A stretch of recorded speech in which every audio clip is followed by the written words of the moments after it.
Happy to be here to try and prove, that Senegal needs to win the championship.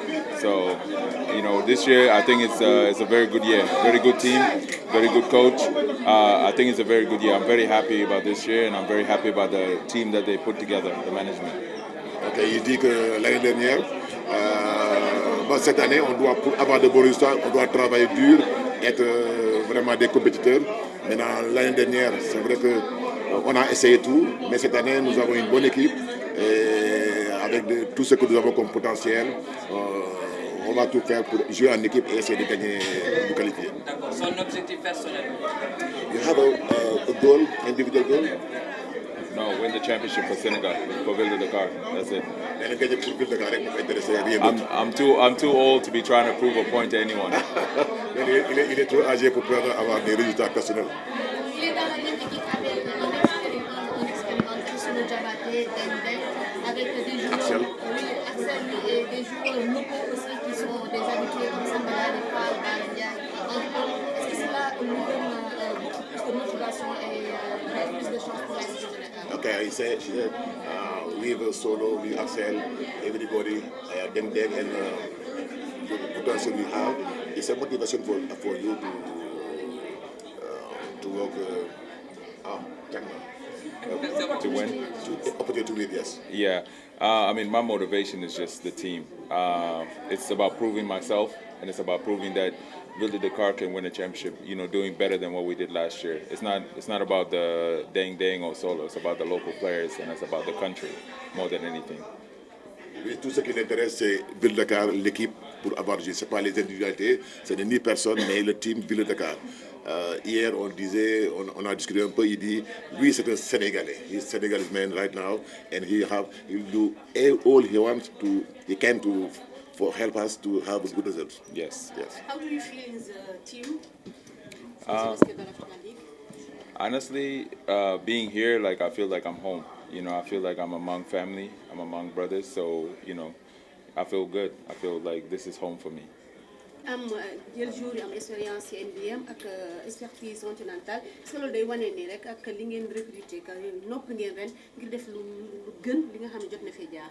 mais moom la ñu bëgg incha allah loolu la ñu bëgg te ñu ngi ci dox saa su ne li tax ñu choisir joueur expérience parce que bal bi compétition africaine bu métti la boo seetee équipe yi ñëw du refléter niveau basketu dëkk ba donc ci recrue yi ñooy élever niveau bi ba nga xam ne doo mën a xam tey nii booy dajeek équipe bu par exemple Tunisie doo xam nu muy taxawee ndax du ay Tunisiens ñoo fay jouer dañuy renforcer donc loolu mooy difficulté wu bal bi par rapport ak compétition yi ma tàmm dem muy ay compétition africaine nga xam ne waa dëkk ba ngay jouer di nga ma xam mais là équipe bi dañuy changer parce que recrutement yi 5 yi ñuy recruter souvent dañuy ñëw indi ay compétences diverses donc ñun am nañu vraiment soutien au conseil municipal bi am nañ soutien wu suñu dirigeants yi am nañ soutien au ministère bi bu fédération bi yéen journalistes yi teewaay fii macha allah yàlla gën a rafet seen taxawaay et maintenant ñun ñoo ci des pour ci terrain bi ñu mën a def lu ñu mën yëpp pour mën a am résultat yu baax pour mën a qualifier. wax nga ko léegi intégration joueurs yi nga xamante ni ñoom ngeen la jëlee fii yomboon na peut-être nga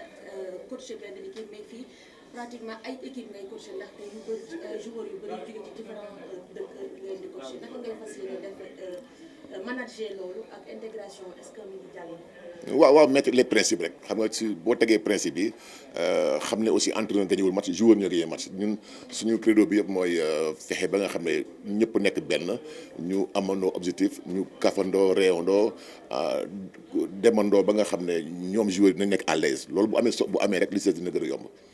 ren jii ngay nekk ci banc bi en tant que head coach tey jii nii naka nga fas yéene amener sa équipe ba mu raw li nga xamante ni moom la defoon daaw mën a intégrer en première ligue li nga xam ne moo di Fada Faye. bu amul lu particulier sinon man depuis début saison bi novembre ba léegi maa ngi ci équipe bi déjà di coacher championnat bi donc équipe bi xam naa ko maintenant li ci xaw a kii rek mooy ñi ñëw en appoint ñi ñëw yokk ci. ñu seet ñu leen di intégrer pour que ñu gën a élever niveau bi donc awma problème particulier sur ça parce que ñoom ñëpp jours yi weesu nii nga xam ne jot nañoo nekk ensemble waxtaan nañu xam nañu man maay kan man xam naa ñoom ñooy kan te ñoom man xam naa ne man maa leen soxla ñoom donc ci loolu lañ nekk et yàlla baax na. objectif bi rek mooy ñu jéem ba de qualifié wu Final 8 bi donc bokk ci ñuy qualifié ci mois de mai bi loolu moom solo di ñaan sàkkul nag ñëpp ñaanal ñu pour ñu mën ci egg ak jàmm ak salaam. non mënuñu leen compétition di ragal. dañuy dem xam ne dañuy affronter équipe yu am doole comme ñun donc ni ñu amee ñun peut-être di leen xalaat ñoom tamit noonu la ñuy xalaatee ku nekk ngi scout sa borom ku nekk ngi jël seen matuwaay et maintenant bu ajjuma jotee ajjuma bële di ñëw 24 nañ xam ku nekk loo indi et puis xool naka lay demee. fenêtre bal bii nii année bii est-ce que yaakaar nga supporter yi par rapport ak ñu ko doon amee ci Dakar est-ce que yaa ngi koy xalaat ak aussi waaw danañu manqué aussi le fait que ñu jouer Maroc danañu manqué kali métti la maintenant ñun dañu dem foofu te ñun ragaluñu Marocain ragaluñu Maroc ragaluñu kenn dinañ dem foofu en tant qu'ambassadeur pour def suñu liggéey képp ku nag ku yaakaar ne di nga ñu xoxatal da ngaa juum parce que ñun duñu tiit loolu merci beaucoup. Oui, évidemment, nous avons 2 Sud-Soudanais, un Ivoirien et 2 Français qui viennent accompagner l'équipe. Mais l'un des Français joue en même temps le championnat national, en plus de nos jours locaux. Donc, comme j'ai dit, c'était par rapport aux besoins. Le staff technique a bien travaillé là où il y a eu des manquements dans notre effectif local pour quand même essayer de trouver des renforts dans ce domaine. Donc, c'est comme ça qu'on a travaillé et que, bon, comme beaucoup d'observateurs l'ont bien dit, je pense qu'on a un groupe qui peut quand même pouvoir nous faire atteindre nos objectifs. Sur le plan des moyens, est-ce que tout a été réuni? Oui, évidemment, les moyens, c'était surtout par rapport au recrutement, parce que bon, les joueurs, comme vous dites, hein, c'est pour les recruter, il va falloir quand même signer de bons contrats. Bon, ce qu'on a réussi, donc grâce à, comme je l'ai dit, l'appui de la ville de Dakar, mais aussi des partenaires, mais aussi de la Basketball African League. Quand est-ce que l'équipe va partir à Rabat sur le plan? L'équipe va partir le lundi prochain, le 20, Inch'Allah. Les compétitions vont débuter le 24. gis nañ ne tey représenté équipe bi def ngeen première expérience gis nañ fi ngeen yemoon te jamono ji lan ngeen indi ci ay recrues ak lan ngeen ci yaakaar ci jongante bi ñu jëm. waaw sant yàlla ndaxte aujourd'hui ba ñu gagné championnat bi daaw donc dañu xool effectif bi ñu amoon ñu ne il faut ñu am ay renfort ci yenn postes yi donc travail boobu les techniciens liggéey nañ ci liggéey bu mucc ayib donc loolu moo amené ñu am dégager ay profils pour quand même pour pouvoir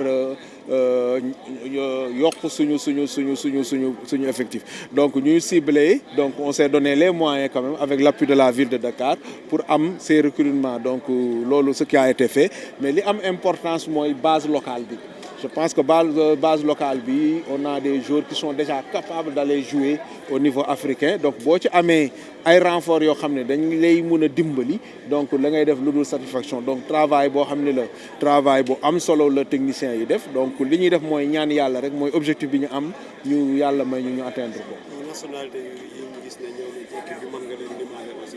waaw ci renfort yi am nañ ñaari Sud-Soudanais am nañ benn Ivoirien ak ñaari Français donc ñooñu ñooy ñi ñëw mais benn Français bi en même temps day jouer ak ñun ci championnat local bi donc ce qui veut dire que l'ossature mooy noyau bi l'ossature mooy joueurs locaux yi nekk fii di jouer championnat bi.